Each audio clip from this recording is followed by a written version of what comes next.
There's a light that shines in the sky sometimes. Comes round about late July.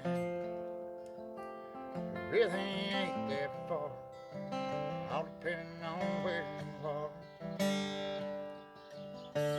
Almost always makes me high. Since sweet memories of a pine rose breeze, Spanish love songs, ringing guitar strings, hardwood shepherd step, voice I never will forget. It used to be my favorite thing. Saturdays out of town, cold beer and windows down, hell bent to hit the mother load. Blue eyes in the dashboard glow, Lady Ray singing on the radio. Lost track of the miles up and down that road. They're just memories of a pine rose breeze, Spanish love songs, ringing guitar strings, hardwood shepherd step, voice I never will forget. It used to be my favorite thing.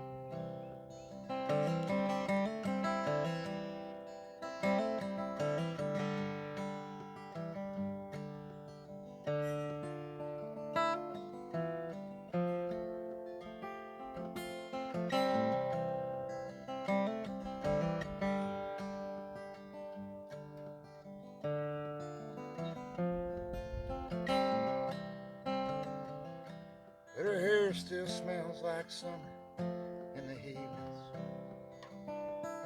Some nights it's almost too damn close to call. Made a fight, I brought those stars home in my pockets. Just toss them in the air and swear I never left at all. Melodies and words that rhyme help to ease my mind. Warm beer, cold food, lonesome hotel nights. Fill my time these days, I can't seem to pull away until I drift away and I turn out the lights. Dream sweet memories of a pine rose breeze, Spanish love songs, ringing guitar strings, hardwood shepherd step, voice I never will forget. It used to be my favorite things. Hardwood shepherd step, you see it at first, tell him I won't forget. They used to be my favorite things. Excellent, excellent. Oh, thank you, man. Um, that's from one of the CDs, isn't it? That's from 16 Winters, yeah. All right, that's what I thought. Yep. That's what I thought. That's a favorite actually. So I was happy you started out with that. Oh, good deal. And what I noticed during that was you have the same superpower as I do. You get the smoke in your fucking face. anywhere the wind blows, that is where it's going. What are you gonna do? That's it. It didn't hit me. It was all going to you this time. So I felt powerless. I felt absolutely powerless. I usually give myself this seat because this is always the safe one in this little bowl in the backyard here. This is the one spot where you don't get smoked out generally. That's all But you do. I guess today it was my turn. This is an amazing guitar. Oh, thank you. You tell me a little bit about it from Melbourne, Australia. From Melbourne, Australia. Born and raised. I was on the hunt for a great acoustic. I've been getting by for several years on cheap guitars, and they were great guitars. Don't get me wrong, but highly functional for the price. But I was way overdue for a really nice acoustic. And I got to hunting around on the internet, and I was looking at the usual suspects, Martins and Gibsons and Taylors and stuff. And I came across a couple of videos for these guys. It's Cole Clark from Melbourne, Australia, and I got really curious. So I went down a YouTube rabbit hole and kept watching more and more videos and reading more and more reviews. Yep. And because there wasn't a way to try it out, No. which is a big no-no when you're buying an acoustic guitar. You do not buy it without trying it out first. Don't fly blind. But I did. I took a huge gamble, and what really pushed it over the edge was the company and the way they behave. It's I sent an email to their customer service with a couple of questions I had just that I needed answered before I pulled the trigger and tried something blind like that. And I figured that, like usual, when I email a company like that, I usually hear back in about a week or so from a customer service rep, and they Right. say, "Hey, thanks for getting in touch. Here's your answer to your question." I left them that email, and less than an hour later, I have one back in my inbox from the CEO of the company. Jeez, all right. And he was asking his own specific questions. What do you do? What kind of music? How do you play? This and that, because these aren't made traditionally at all. Oh, wow. One of the things that attracted me to it is it's a completely different construction method, and the types of woods used aren't used anywhere else in the world. That's why I was wondering what kind of wood And it is. these are all sustainable native Australian woods. Wow. So not only are they native to Australia and local to the factory, most of them, but they're all completely 100% sustainable. Wow. They won't go away. So the top of the guitar, which is the soundboard, the speaker, where everything comes from, is a wood called bunya. Bunya, Bunya, and it's a type of pine. It's prehistoric. I looked it up. I guess these trees have been around for like 60 million years. Not the one they made this out of, obviously. Right. But, That brought their yeah. cost up a little But bit. they're native to Australia. It's called Bunda. It's a type of Bunya. It's a type of pine or an evergreen. Like Okay, so a lot of guitars would conifer use spruce or cedar, which is the same kind of general family of wood. But this It's is got a just great native. grain, though. I mean, the grain. Oh, it's is beautiful. Unreal. The stripes on there and the way it comes. I thought it was really cool. The back and sides look like they said the closest genetic cousin to this is a wood that Taylor and Martin uses in a lot of really high-end custom guitars called koa, which comes only from Hawaii. Oh, wow. But this is a very close genetic cousin. It's called Tasmanian blackwood, Nice. and you can see it's got a lot of ribbon and shimmer in there. It's cool it looking, does. and it's but it's all woods like that. It's different kinds of woods that just only grow there, and they're all sustainable. And also I won't bore you with all the methods of how they put it together, but it's completely built differently on the inside than any of the other traditional guitars, and it should last a lot longer without it needing any kind of major refurbishment or repair. That's cool. Because of the way it's built, it negates a lot of the tension problems of having steel strings on there that tend to make guitars cave in and come apart over time. This one shouldn't do that. So Otherwise, you got to fly to Melbourne and talk to the CEO. yeah, so I talked to the CEO, and we emailed back and forth maybe like a half a dozen times, and I felt so good about him and the company and the way he was responding to me, and I said, screw it, I'm going to try it. That's So great. I ordered it up off the interweb, sight unseen, and I got it a couple of weeks later, and I have been nothing but just stunned by it since I got it. It plays great. It sounds like $1,000,000. It looks wonderful. Yeah. And I get to feel good that I'm not, destroying more The tropical forest, rainforest or old growth spruce, and it's never going to come back and stuff like that. So, which is important to me. It is. I mean, I think that's the most important thing. Is I think the CEO getting back to you is amazing. Yeah, I did not expect that at all. That here I'm so and so. I'm the CEO of Cole Clark Guitars, and I had a couple of questions for you. So, because they use different kinds of woods, Yeah. and they have different hardnesses and tones to them, and he wanted to make sure that I was going to get the right thing That's for what I was doing, and that find another company that does that, No. of their own free will, without No. being hounded. My gear bags for my records and everything. I found a place that just everyone makes fun of my record bags because it costs $250 for a bag to hold records, to hold 45s in it. It's a great bag. If It's a it does great what it's bag. supposed to do, And I got a friend that takes Heinen's bags with him, and he puts those in a Heinen's bag, and I got some $250. But the same thing, the CEO, the owner of the company, said I asked questions. I'm like, will Yeah. this do this? Will that? It's a fucking bag. It'll do that. But I wanted to justify. I think we always have to justify the cost when it comes to something like that. And I got a kick-ass bag out of it that everyone makes fun of, but I don't care.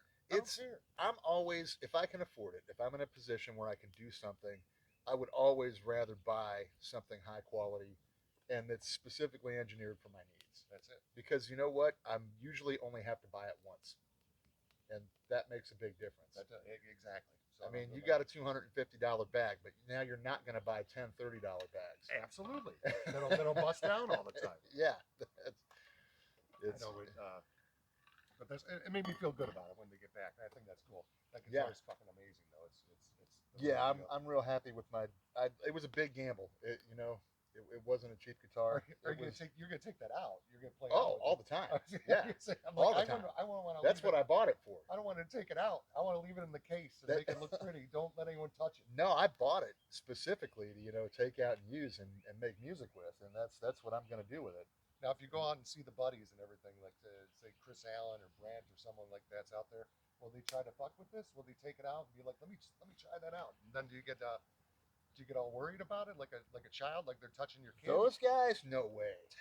That's I wouldn't hand it to somebody I didn't know. What about like Elliot? Would you give it I to would, Elliot? you know, to be fair, I haven't seen Elliot in a long time. I have not either. He might be okay now. He That's might be. there was a time when I would have said I probably wouldn't do that, but I don't know without talking to him. But no, those guys I would never worry about. I wouldn't hand it to somebody I don't know. But if one of those guys wanted to try it out, definitely go for it. That's That's amazing. So we had the passing of a Cleveland legend. oh geez. And I said some great words about it. And I always, back in the '80s, I used to play out via Peabody's and do all that fun stuff when I was punk rock or industrial, whatever the fuck I was back then.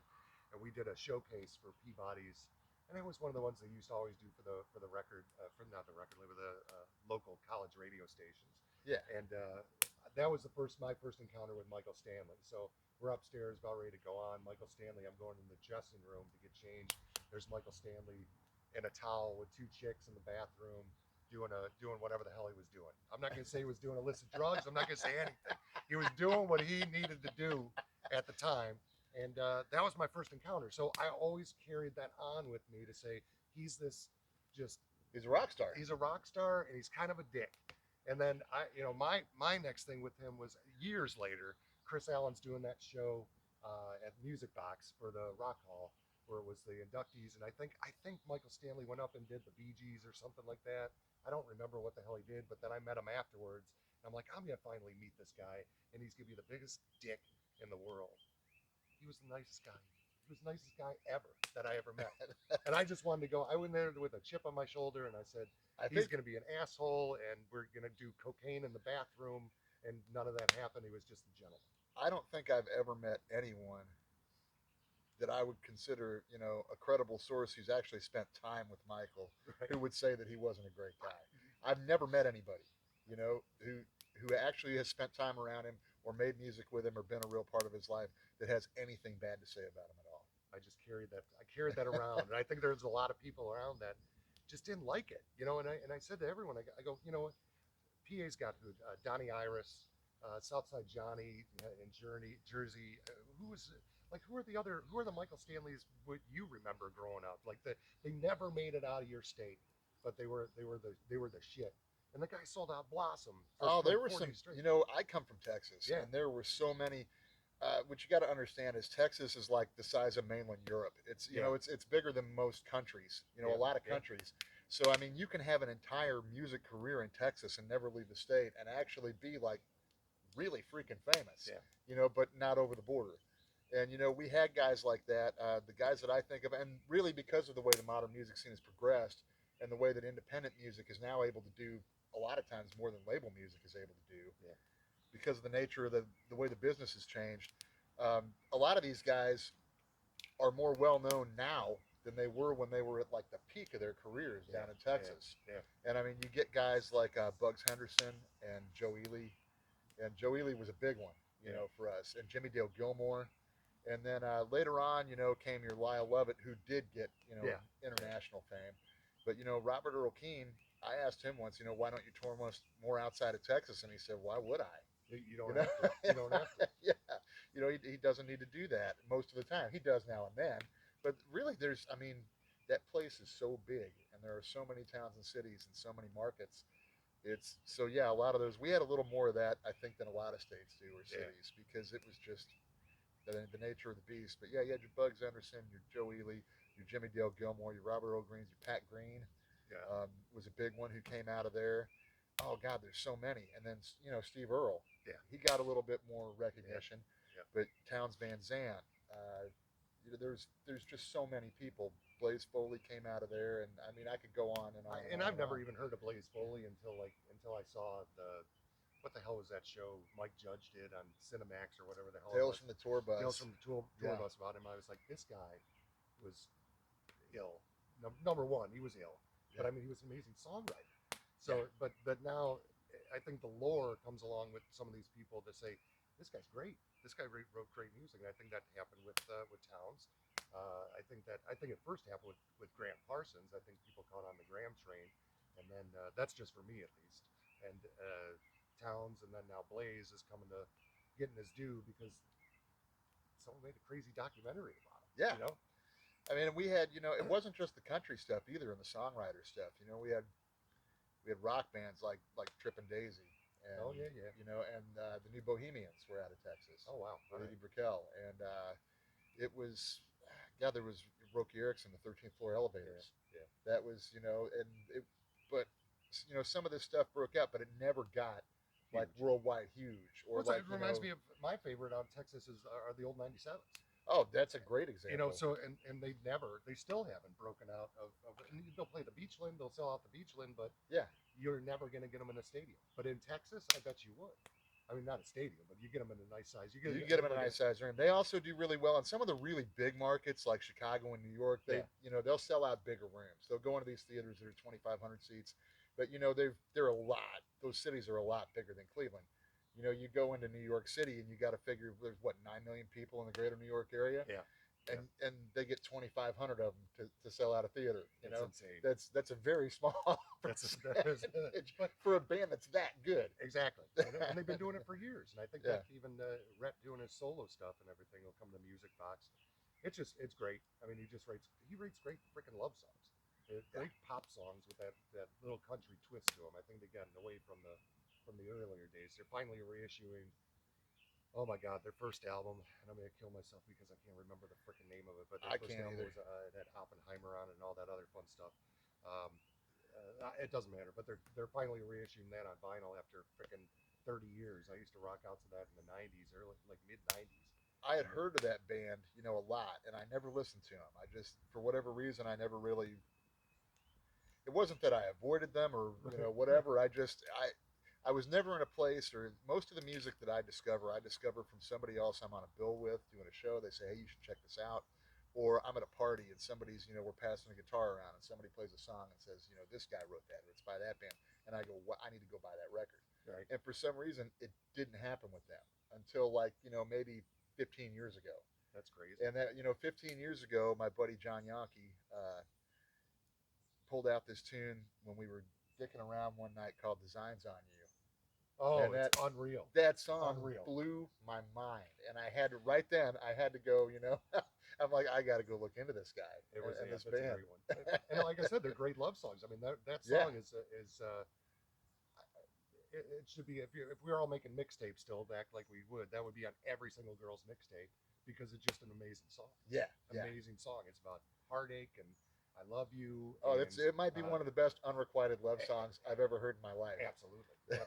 Then there's the other one, Question, which is the one, the proposal, which I don't understand how no one does, how there's not 5 million people learning that song, proposing to their future wives to be.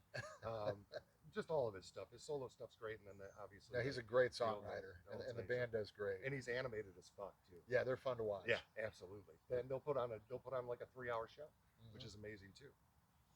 Do you know any? I don't. I might be able to squeak out Designs on You. I used to play it with Eddie, with John, but I don't know if I really remember. I'm going to try this Shiner beer you brought me, by the way. Yep. This is, I'm not sure how I feel about a candied pecan beer, but I do like pecan pie. And you like Shiner. And Shiner made it. So it can't be. We're going to give it a shot here. Here we go. Oh, it's got a nice bouquet. It's I'm getting kind of a nutty tone that's on the back of my palate there. Yeah, a little nuttiness. It's anytime Shiner puts something out, I'll just pick it up. Why not? Here's to the Spetzel Brewery.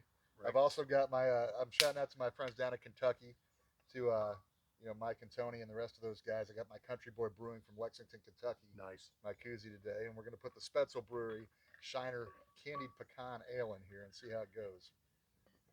There we go. It's the beer show now.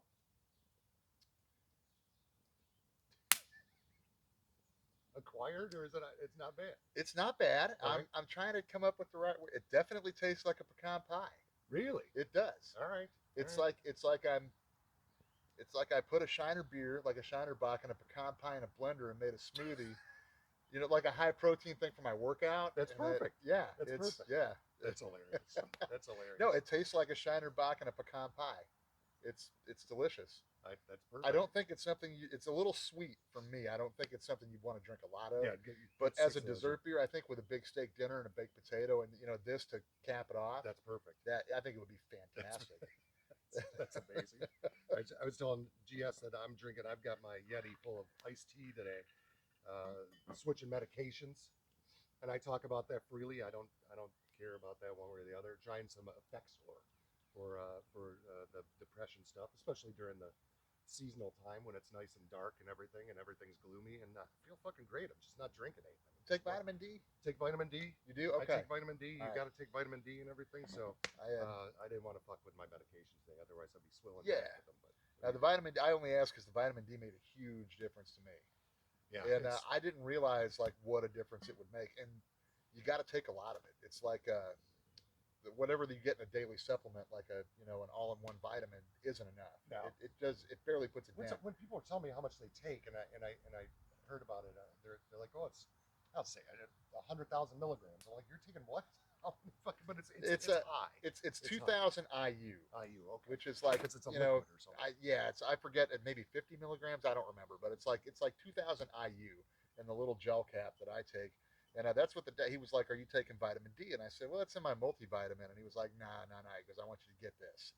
And it was the 2,000 IU. And man, it makes a difference, because when there's no sun for 6 months at a time, that's half your life. Yeah, absolutely. And that's where you get your vitamin D. And you can't do it. And we're out here. We're getting a little bit today, and it's actually really nice out. I think it's the fire. It's the fire's helping a lot. Yeah, this is you guys can't tell, but this is I build fires. I'm not screwing around. I build them specifically to be very, very hot and not just to look cool. And that's why I can sit outside all winter in Cleveland by my fire pit. He wouldn't let me touch it because the misplacement of the log would have drove him fucking crazy. You want to pick up, do another one? What do you think? Let me see if I can remember that song. Oh, it could be funny just hearing me try. I'm trying to. Was it? Yeah. Google it. I gotta hear it.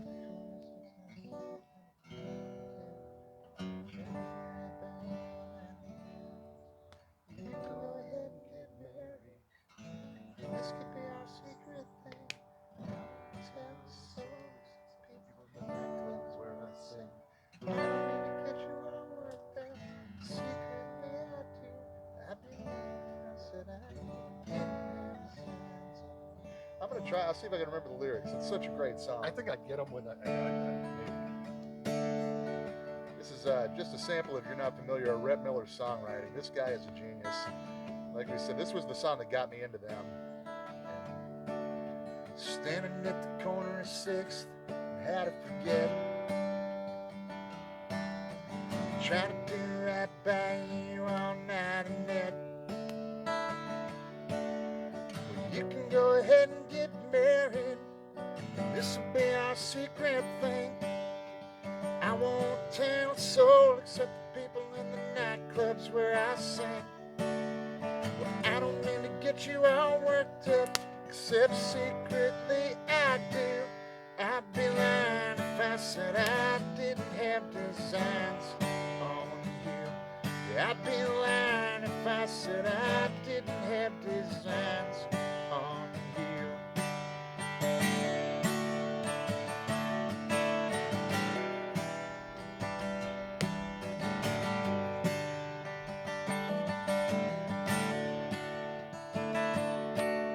Standing on the corner of 6th, where do I go?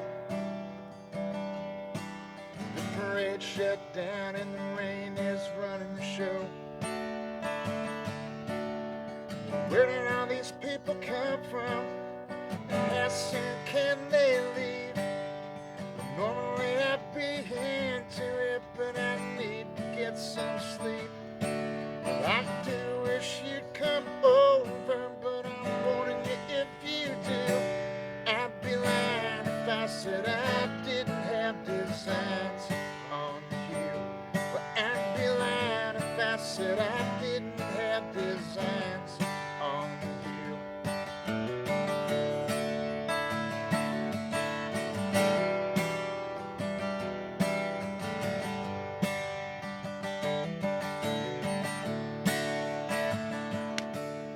Standing at the corner of 6th, how to forget. Trying to do right by you all night and then. You can go ahead and get married. That's the secret thing. You can go ahead and get married, and it'll probably never happen again. Well, I don't mean to get you excited, except secretly I do. Well, I'd be lying if I said I didn't have designs on you. Yeah, I'd be lying if I said I didn't have designs on you. Yeah, I'd be lying if I said I didn't have designs on you. I'd be lying if I said I didn't have designs on you. I even gave you some background vocals. Yeah, a little backing bit there, vocals, yeah. and I forgot the words too. At the I end. forgot said, that third verse. There But was it's so one similar. stanza in there. It's very similar, and I just couldn't remember it. But anyway, yeah, if you're not familiar with the old '97s, It's that amazing. should be one of your takeaways from this Yeah. chapter of the video series here. Go buy one of their records, just at random. They've got a greatest hits. If you want a greatest hits, the greatest That's- hits is out there. That's so if you probably a want to good try it- place to start. But any of them, I don't think Rhett and the Boys have made a bad record. No. So you could just go to their website and and just say, yeah, I'll click on that one. Luck of the draw, you're gonna get a good You're gonna record. get a record, yeah. They, I've seen Rhett many times and old '97s many times, and I got to meet him a couple times. I met him last time with John Lagford was opening up from Oh, the nice. Weekends, and that's one of my favorite stories too, because John was doing a show. He was opening, and he's amazing. Yes. Just an amazing artist. And one of my favorite stories of him is now I'm getting the smoke eye. I'm gonna put on my protective goggles here just to get the smoke eye out while I tell my story. So he's doing an art show at the Music Box, and I've seen his art before, and it's amazing stuff. Mikan's and his solo work has been amazing. There was a show on oh god, what is it? A PBS, not PBS, the NPR Ira Glass show. I don't know what that fuck it was, but it was he put an ad in the paper for a band to get together, and he puts a band together, and they're trying to figure. They got a theremin player. They've got all kind of fucked up things in there. They're like, I'm gonna take the theremin player and everything, and they did Rocket Man by Elton John. Interesting. And there was and the title of the episode was called "Everyone Speaks Elton John," I believe. So if you look that up on Okay. Ira Glass's show that I can't remember the fucking name of for some Is that reason. like everybody's got a little Elvis in them? That's it. But they get together and they put together this ragtag band of gypsies, more or less, with Langford, and do a great version of Rockin' Man with a theremin. So you got to have the theremin in there. That's it. Yeah, that's the key of it. There's ghosts on the man. But so Langford's there, and I'm sidetracked again. I started talking about that episode, and I started talking about the artwork, and proceeded to get him so fucking plastered after his set. Rhett Miller calls him up to do a fucking Mikan song. I think he does Lost Highway, I think, which is one of the best Mikan songs of all time. And he goes up there, and I think that's the one he did. And he was so fucking blasted, he didn't even fucking remember the words. So it was absolutely amazing. He likes whiskey. He really enjoys the whiskey, and it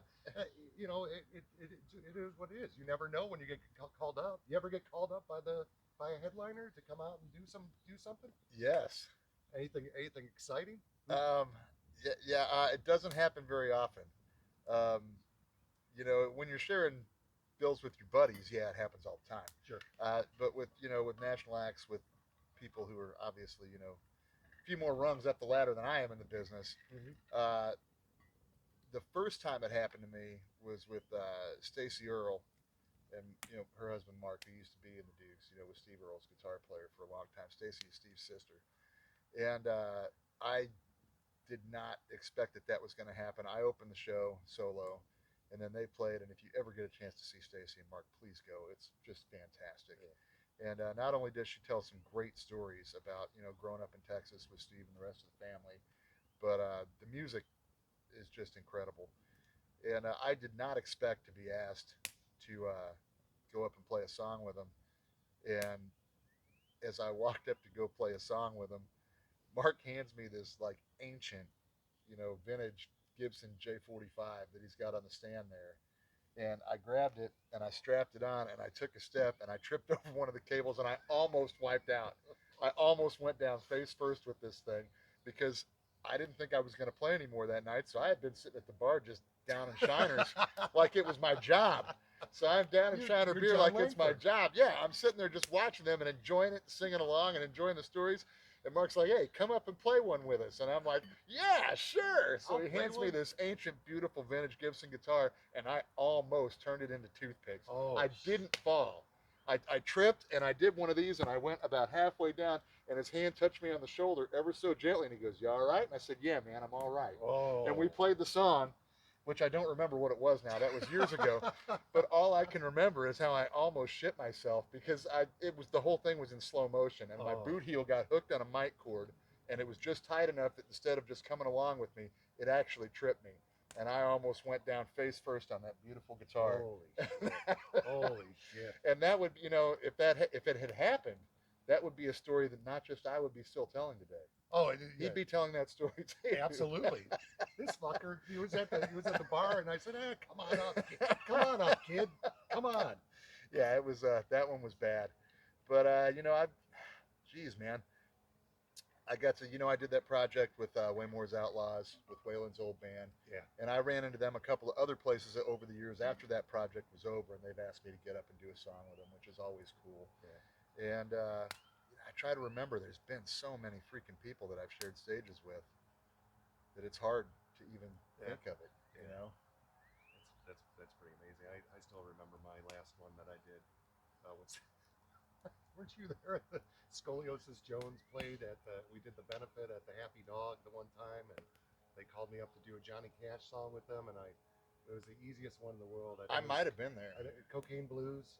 Okay, was yeah. doing, and I couldn't remember any of the fucking lyrics, even though there's like 4 lyrics to that song. I mean, it's one of the. There's quite a bit of lyrics to that song, actually. I can't fault you for that one. All right, so that That's one. But they went into There's no chorus in that song. It's just a continuous verse after verse after verse. It's like a Bob Dylan ramble. It is. And And I was waiting to do a repeat of something. I'm like, fuck, all right, I'm in the 4th verse. I'm into the 4th. Yeah, nothing repeats in that song. And I tried to get, I think Brent was there. He came up. I'm like, dude, can you fucking do this with me? He's like, no, I don't know this one. I'm like, how the hell do you not know Cocaine Blues by Johnny Cash? But yeah, that was terrible. That was, I was that's when I was doing the blog and writing all that stuff, and there were people there like, man, he really butchered that fucking song.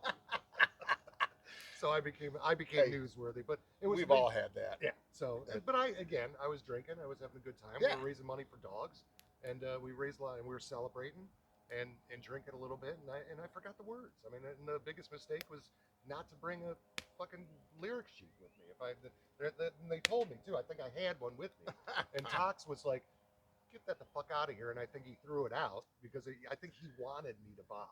I think that was his thing. He absolutely wanted me to. He's like, that's not professional. You're a fucking rookie. Don't take that on there. Takes it, crumples it up, throws it away. I'm like, well, there goes my fucking life. Let's see if I can remember this at this point. So that was my last. That was probably, God, I don't even remember. Probably almost 10 years ago that I was on a stage. It was a long time ago, and I think I still have fears at this point from getting up to sing one because of Tox. Thanks a lot, fucker. You know what you need to do? You need to start a band, man. I'd love to start a band. You need to start a band. It sounds like to me. I mean, I don't know a lot about these kind of things. Yeah, you don't know anything. I don't know nothing about. He's singing. He's having a good time with the music. I would love to. I would love to do that again. It'd be fun. It'd be fun with the COVID. By the time people come out of their caves now and they'll see me up there, they'll be like, "This is the best fucking thing I've ever heard in my life." Maybe I'm being overly optimistic, and it's weird to feel this way for me because I have been the naysayer since day one. Yeah. You know, I was the one. I mean, it was a year ago right now Yeah, that it was. everything shut down. Yep. And I remember my last gig that I played indoors in a bar was March 14th of last year, and it was with I played guitar with Lost State of Franklin, Okay. with J. Scott Franklin and his band at the Inferno Lounge at that bowling alley. Oh, right, right. And Yeah. and I played guitar for him that night. I was filling in. I don't know where their guitar player was, but that was, and I had no idea that was going to be the last gig I was going to play for, That's nuts. you know, forever. That's nuts. And that was the last time I played inside with a band. And the next day was a Sunday, the 15th. I was doing my regular Sunday shift at Otis's Cruise Inn, where we had our Sunday jukebox party. Yeah. And Otis came in. He had gone to run an errand or do something, and I was running the bar, managing the bar. And he came in and says, "We got to lock it up at 9 o'clock." And I was like, "Wow." And our Sunday girls, you know, were there, and one of them said, "Well, it's not going to be." You know, Otis and I were understandably, we were like, "Geez, what are we going to do? You know, how long is this going to last?" And one of the girls made mention, "Oh, they just don't want people gathering in big numbers for St. Patrick's Day. On Thursday, everything will open back up."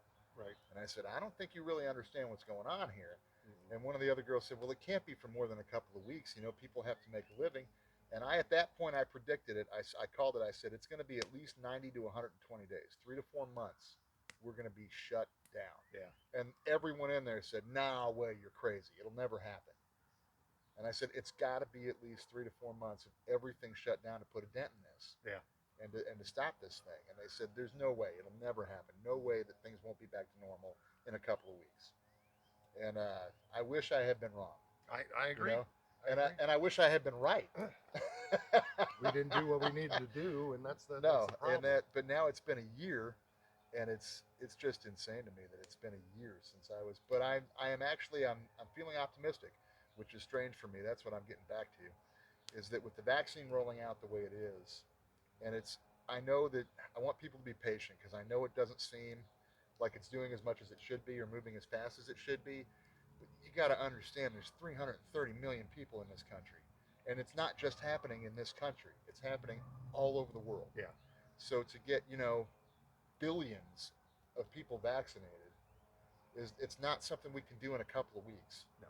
It's gonna look a little shoddy at times and a little shady and disorganized, because that's the nature of trying to get a couple of billion people to do something. Yeah. You know? Yeah. Yeah. I mean, it's like herding a couple of billion cats, especially in the United States, where everybody's got their, you know, individuality, and I'm going to do things my way. This is it. This is And that- it. yeah. I don't need no vaccine. And that's, you know, it's going to take a while, but I'm hopeful that it moves quickly. I really think that by fall and winter, we're going to be seeing venues back open the way they used to be, and booking shows. And we're still going to have some restrictions as far as distancing and attendance and numbers we can have in a building. And honestly, I don't think that's all that bad an idea. No. I mean, it interferes a little bit with the, you know, the pure capitalism of how many people can we cram in here and sell booze to. Yeah. But I mean, when I think, now that I've had a year off, going to shows was kind of gross. Yeah, well, it's like everyone says about going on cruises. It was like going on a mini cruise with everyone in the vicinity, and it was. I mean, people. I mean, spitting and sweating on Yeah. each other and Yeah. singing along, and like, I mean, it was kind of gross. And there's been some things like with a mask. It's made going to public bathrooms a lot nicer.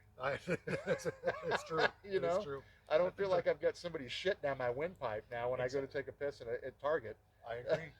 I said sometimes I think they're always going to stay on now if I go to a public bathroom. That's for sure. Yeah, I mean, I might carry one with me from now on, because in some instances it hasn't been that bad. I think they'll be really good You know? porta potties. You have to go to a porta. Now you can use a porta potty. Yeah. At this point, because they won't stink as bad. Or when you're in line at the grocery store, now the dude that's behind you, hacking up a lung is 6 feet behind you, and he's got a mask on. I feel better about that. I don't know where you're going. They're 6 feet behind you, because I got a guy trying to kiss me on the ear every fucking time I'm in a grocery line. Oh, I Every yell single at him. every time. I'm like, what are you trying to fuck me? What are you trying to do? That's what I do. I turn around and I go, "You want to back the fuck up?" I'm like, "Are you trying to touch my ass? This guy's trying to touch my ass." You do that, they back up really quick. I mean, just look around and say randomly, "This guy just tried to touch my ass." They will take a couple steps back. That's perfect. Yeah, there's not a lot in the grocery stores for someone. Every time I go there, I'm like, "Oh, I got COVID." I think I got COVID. This guy he was kissing, he was licking my neck. It was so close. He was just licking my neck. It was terrible. I try not to go during peak times, and if I go there and for some reason it is a peak time, just because like, I'm there at 9 o'clock on a Sunday night. For some reason, there's 300 people there. It's one of those weird waves. I'll just leave and come back later. So I don't need I'm this. I don't need my fucking ice no, cream. I don't. Need this. I just go to Dairy Queen and get a Blizzard. Pay the extra couple bucks. You're yeah, fine. yeah. I mean, at least the girl who's breathing into it is cute. Right.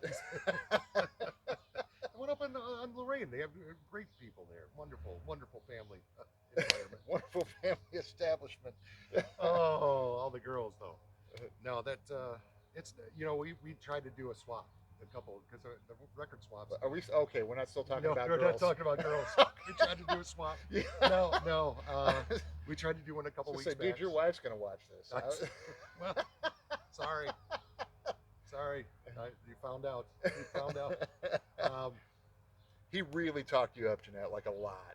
Like leading up to the swap, I mean, he had a lot of good things to say. And I was showing pictures to everyone. I was like, "This is what none of my what the fuck?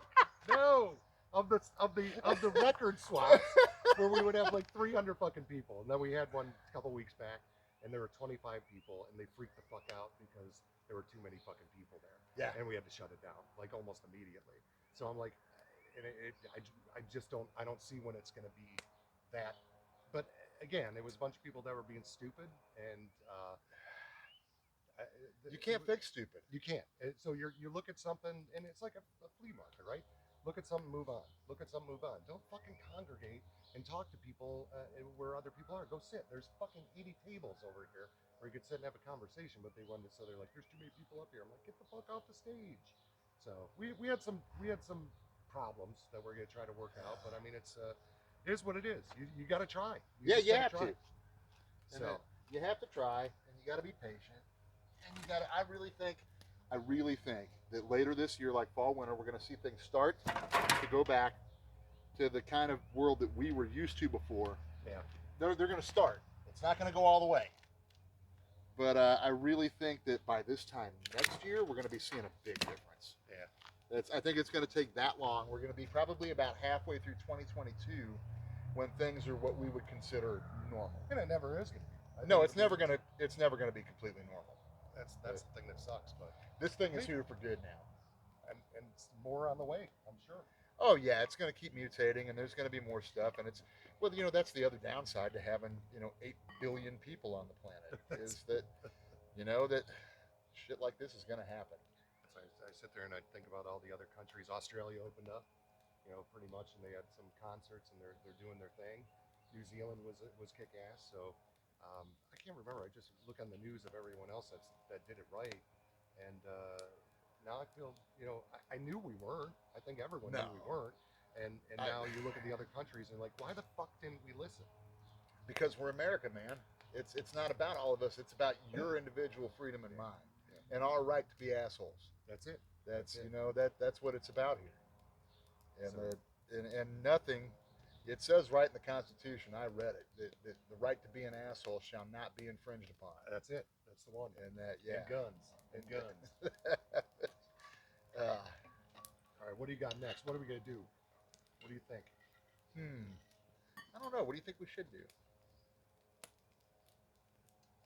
Well, you're always good for a. I think you should do a Dylan. A Dylan? A Dylan and some obscure fucking 80s thing that you never play in a million years. A Dylan and something from the 80s. Back-to-back hits. Back-to-back hits. Well, I actually the 80s song I'm going to play was probably a minor hit. But let's see, a Dylan. What can I play from Dylan that I haven't already played on this show? But do I remember what I already played on this show? I don't think you remember.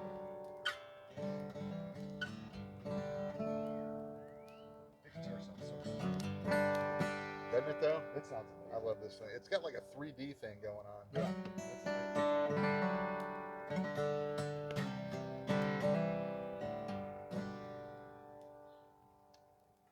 Because of the nature of how it's built, it's not as loud as a lot of other guitars, that would be in this echelon of pricing and build quality, but it's the complexity of the tone makes up for it. You know, a little bit of a lessened volume to me. Let's see, what's Dylan got going on?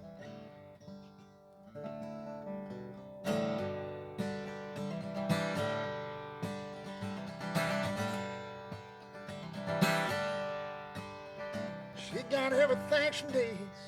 She's an artist. She don't look bad. She got everything she needs. She's an artist and she don't look bad. She could take the dark out of the nighttime, yeah, make the daytime black. Well, she will start off standing, trying to steal her anything she sees. Well, you will start off standing, yeah, you'll try to steal her anything she sees. But you will wind up creeping through a peephole down on your knees. She's got an Egyptian ring that sparkles before she speaks. She wears an Egyptian ring, yeah, that sparkles before she speaks. She's a hypnotist collector, you are a walking antique.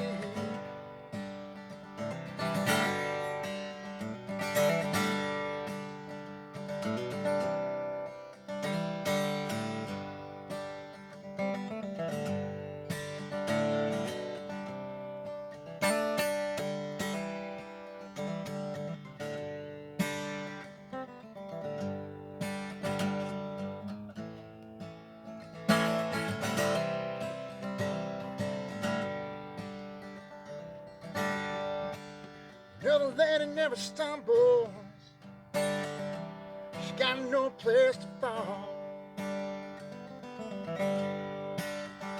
Well, the lady never stumbles, no, she got no place to fall. Well, she ain't nobody's child, the law can't touch her at all.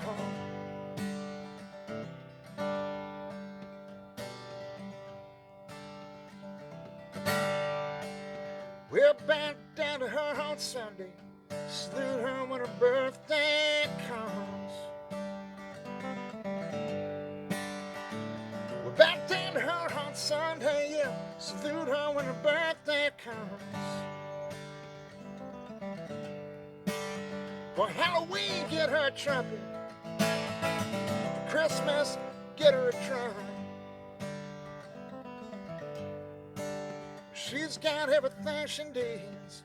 She's an artist, she don't look bad. Well, she's got everything she needs. She's an artist, she don't look bad. She could take the dark out of the nighttime, y'all, paint the daytime black. She could take the dark out of the nighttime, y'all, paint the daytime black. She could take the dark out of the nighttime, y'all, paint the daytime black.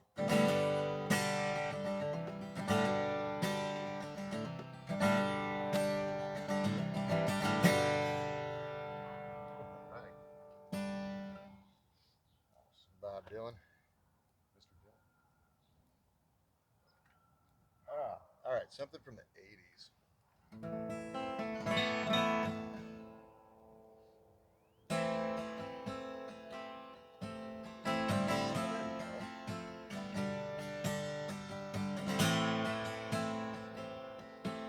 Pretty obscure. Only hit, really. Sometimes when this place gets cold and empty, silent your breath fades with the light. Think about destination under the Milky Way tonight.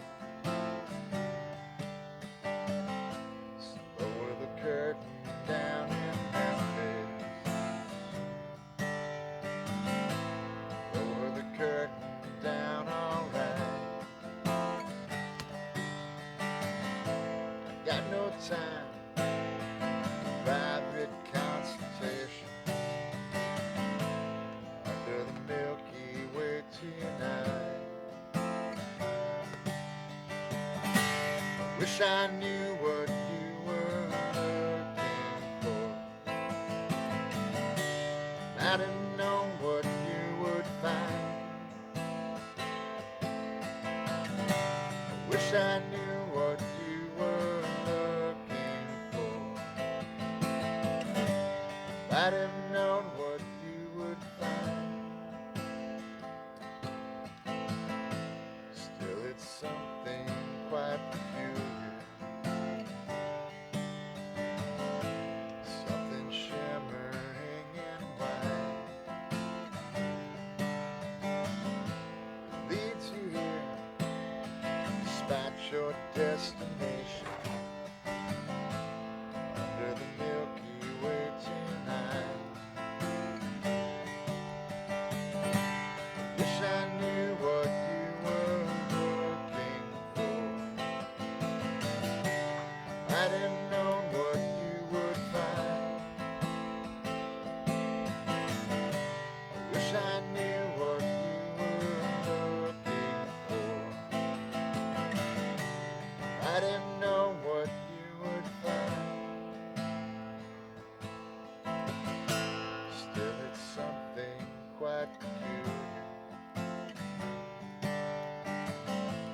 Something shimmering in white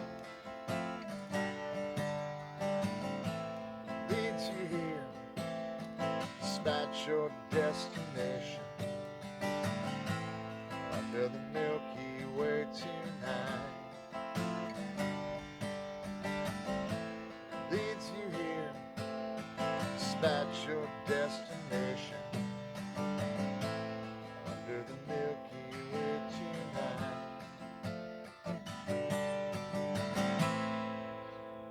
It's one of those songs that you don't know how it's gonna end. No, you never do. And I don't have bagpipes and hurdy-gurdies and stuff. So. Amazing band. I've seen the church many times, and one of my favorite stories of the church, they were doing Gold Afternoon Fix tour at the Agora, and me and a few buddies went, and I met a girl at the show, and she proceeded to give me some marijuana to smoke that was laced with PCP. Oh, Jesus. And that's not fun, dude. No. I didn't like her too much after that. And it was something else. It was a very amazing experience to see that show on PCP and weed. So my friends told me I turned into the Hulk and probably killed someone. I don't know. I'm not 100% positive. It was the church. Why does anyone have PCP at the fucking church show? Maybe ministry. That I could see that, but the church, no. The church, actually, they're more of a psychedelic band. Maybe something Rob Zombie's doing. That's but not that those bands are into that, but those are. I would not be surprised if somebody in the crowd at one of those shows would have that. Have some but at least amphetamines of some sort. Yeah, some but speed. The church, really? The church, yeah, the church. And it was an experience for me. And I don't think I smoked weed for a long time after that. I'm still positive I got roofied at a Concrete Blonde show, but I am. There's no other way to explain me having pretty much no memory. Nothing at all. I remember about the first 3/4 of the show. I don't remember anything that happened afterward, which included me, and I was with a friend of mine. I was with a good friend who bought tickets for me because it was my birthday. And it was his birthday. We shared a birthday. Happy birthday. Here's and he found out, he was a bouncer at one of the bars that I played at. And we got to be friends. We bonded over our mutual affection for Concrete Blonde. All right. And, all the songs of Johnette Napolitano, and we just, and you wouldn't have expected it. This guy was a behemoth. He was a gigantic guy. He was an ex-Army Ranger. You know, he was just older than me by quite a ways. You know, out of their Yeah, yeah. demographic generally. You know, at least the people that I knew that were into him. And it was amazing for me to find out that he was that into them. We were talking at the bar one night after I got done playing, where he worked, and found out we were mutual fans. So it was cool. It was something we always talked about and bonded over. And sometimes on breaks, you know, we'd take turns playing Concrete Blonde songs on the jukebox. And it was actually at McCarthy's, which is Really? now El Carnicero. Wow. Okay. Yeah, that Okay. first place that we filmed together. I just thought of that. Holy shit. But so anyway, he calls me up on my birthday, which was also his birthday. We found that out, and he said, "Hey, what are you doing tonight?" And I said, "I was going to stay home with the family and this and that." He goes, "Bullshit." He goes, "Meet me at Smedley's in 10 minutes." He goes, "I got a present for you." Nice. And so, you know, I told my wife I was going out, you know, for my birthday. My friend said he had a present for me. I didn't know what it was. And I got to Smedley's. I met him there about 10, 15 minutes later. And he had 2 tickets to Concrete Blonde at the Odeon. At the Odeon, there you And go. that was one of my favorite bands of all time that I'd never seen live. That's cool. So it was, and I had heard things about this tour that it was really good. This had to be 15, 16 years ago. You know, one of the last times they toured. Yeah. Like, and so we went, and I remember about the first half to 3/4 of the show, it was amazing. It was absolutely brilliant. It was on fire. It was beautiful. And I remember going to the bar to get drinks and then stopping and talking to these girls who stopped us to talk and were like, blah, blah, blah. You guys like the band. We like the band. Blah, you know, we're going to. I was like, great, this is awesome. And then I remember going back with my friend to stand and watch the band and drinking our beers. And that's the last thing I remember of that Holy night. shit. And I know that I have been told that we went back to Smedley's and played pool, and I sat in with the band. I don't remember what the band was, but I sat in and played. And then we went somewhere else after that, and you know had a couple of more beers, and we're hanging. I remember none of this. And my car got left at Smedley's. My friend dropped me off back at my apartment, which was here in North Olmsted way back then, you know, Yeah. 20 years ago or whatever. And I have no recollection. I woke up the next morning with a pounding headache and no idea that I had. I mean, I had to piece the evening together, and I still don't have that whole part. It's from like the second half of the show on. I have no idea. That So was. I think I got. That's one of like 3 times that I've been dosed or roofied, like I saw at a gig or a concert. PCP. That was the one time. I had someone dropped acid in one of my beers the one time. That was fun. It's not fun to do that when you get dosed. It's not cool to do that to somebody No. if they don't know. No, no, You know, absolutely not. if you know the person and you're like, hey, you want to drop this in your beer, and they're like, yeah, that sounds like a good time. That sounds like fun. That's a good time. You're like, hey, you want to do some ecstasy? All right, I'll do some ecstasy. That's fun. But it's no to dosing anyone without their knowledge is never cool. No, it's just not a good idea. And I think I got the roofie one time, and I think it was a I can't remember. Mad Anthony's, I think, was the name of the place. It used to be in Lakewood. It used to be like a huge bar that people would go to, and I think it was me and my friend Brendan Carr. You know Brendan.